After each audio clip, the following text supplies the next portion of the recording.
দুজন বয়স্ক নারী পুরুষ মারামারি করছেন লাঠি দিয়ে, অথচ কেউ ঠেকাতেই আসছে না।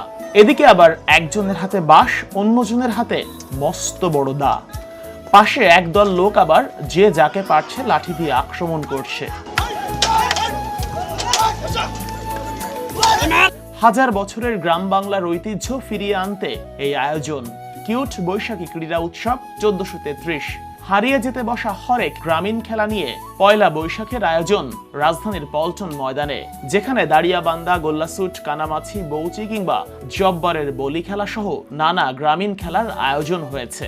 এখন আমরা চেষ্টা করেছি পুরো বাংলাদেশের আবহমান বাংলার যে খেলাধুলাগুলো আছে, যেগুলো হারিয়ে যাওয়ার পথে, সেগুলোকে একটা ছোট্ট বাংলাদেশে পরিণত করা। আয়োজনের প্রধান অতিথি ছিলেন যুব ও ক্রীড়া প্রতিমন্ত্রী আমিনুল হক। প্রচন্ড রোদের মাঝেও তিনি প্রতিটা ইভেন্টের খেলোয়াড়দের কাছে গিয়ে তাদের খোঁজ খবর নিয়েছেন। পিছিয়ে পড়া ইভেন্টগুলোর খেলোয়াড়দের দিয়েছেন সহায়তার আশ্বাস আর ঘোষণা দিয়েছেন আগামী বছর থেকে বাংলাদেশের প্রতিটি জেলায় পয়লা বৈশাখে হবে এমন আয়োজন। হয়তোবা আমাদের নির্বাচনী ইশতেহারের একটি অংশ আপনাদের সামনে উপস্থাপন করেছি, কিন্তু এটির পেছনে আরো বৃহৎ অংশ রয়েছে যেটি এখনো আপনাদের সামনে উপস্থাপন করা হয়নি, যেটির ভিতরে আমাদের এই গ্রামীণ খেলাধুলাগুলোকেও আমরা সমান গুরুত্ব দিয়েছি। আয়োজনে বিশেষ চাহিদা সম্পন্ন অ্যাথলেটদের দেয়া হয়েছে বাড়তি গুরুত্ব। তাদের ইভেন্টগুলো যেন আগে শুরু হয় সেদিকেও নজর ছিল আয়োজকদের। এই উৎসব মনে করিয়ে দিচ্ছে শৈশবের হরেক স্মৃতিকে।